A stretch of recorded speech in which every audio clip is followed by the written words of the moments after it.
Wow. Having to come after Katie and John, that's not fair. We should have started with first name, alphabetical order.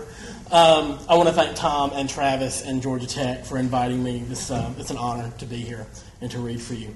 I'm going to start with some old things from Better to Travel that I haven't read in 4 or 5 years, and then kind of move into Slow to Burn and some new stuff. And I believe in using profanity when it's necessary, so you might hear some of that toward the end. The first poem is called Short Time. The sign says, "We'll be back shortly. When did you leave? When will you come back? How long is shortly? We thrive on time, and this is a gap, a break in the flow. Shortly is filled with monsters under the bed, deserting daddies, distant sirens. It is moments of truth, waiting lines, starving children, a call from the doctor. Shortly is vague and ill-defined, as all time really is. At least make it concrete, for comfort's sake. We'll return at noon. It's something to pin your hopes on. It's something to set your watch by." This is called The Gallows Coat. Black folds ripple your coat on the door. It hangs there still, a modern-day shroud in appropriate color, resurrected from the closet floor, a misshapen mass of fibers. I smooth the sleeves once filled by your arms, press the cuffs that collared fists. Clenched or unclenched, your hands were always enraged. I press the cloth close but never slip it on. It is too large and consuming, pockets lined with old illusions. I make this door your gallows and leave you there to swing.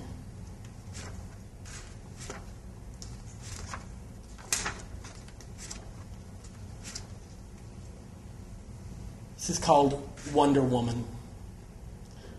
The day I told my parents I wanted to trade in G.I. Joe for Wonder Woman must have set off alarms. I wanted to surrender my guns for the golden lasso, more than the dolls, mind you. I wanted to be Wonder Woman. I don't remember who stitched the costume, blue underwear with glued-on stars, a red bustier wrapped around my 7-year-old sunken chest, the golden eagle oddly deflated. The headband and bullet-deflecting cuffs made of cardboard and the length of rope my father had spray-painted gold in the yard, hooked at my side. I lassoed my poor dad first, demanded the truth, but there was no magic in those rough, twisted fibers. If the rope could have squeezed out an ounce of what he was really thinking, I would have been dressed up as Superman or Batman, a manly cape flying out behind me as I ran around the backyard, hidden from the neighbors, while my dad devised a way to build Wonder Woman's invisible plane.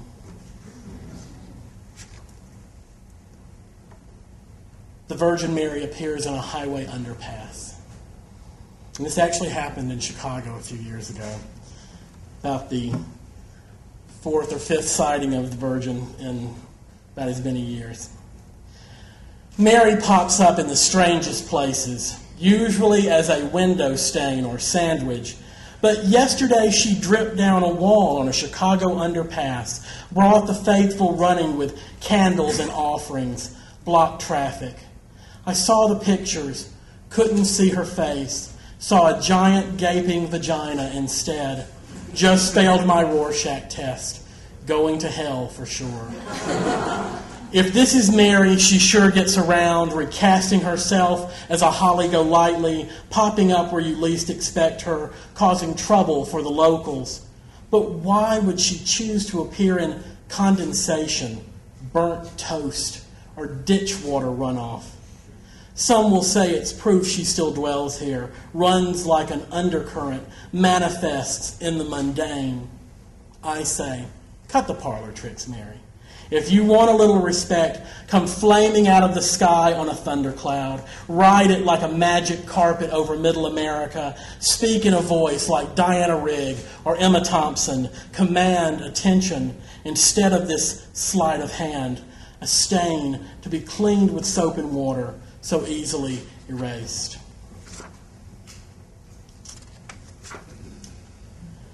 This is called Human Trafficking, and it starts with an epigraph from the BBC News. Scotland Yard asked London education authorities how many black boys aged 4 to 7 had vanished from school. Between July and September 2001, 300 had disappeared, and police fear thousands more go missing annually. In summer lull before the towers fall, when crossing borders is easy like sliding doors, a torso washes up at Tower Bridge. No head or limbs. He's maybe 7, this delicate-chested boy, stomach filled with quartz and rough gold, the Thames returning sunken treasure. 300 black boys have disappeared in London as police determine this one came from Nigeria by the density of his bones.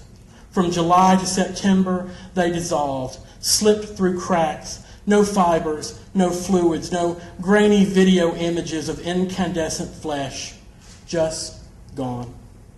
This is called human trafficking. African men and women selling their own, and whites still eager to buy at public auction, souls now channeled through air and wires, transferred like a car title to wind up on some heap or stripped to shell. One small boy, his homeland a gene, his identity a mystery, his missing face frozen in someone's mind. Maybe the mother who sold him for a few days' food, or the white man who consumed him, or the voodoo priest who beheaded him, a sacrifice to drive the evil back to Africa, a long reach and hunger quenched. One small boy, 299 still missing. They call this one Adam.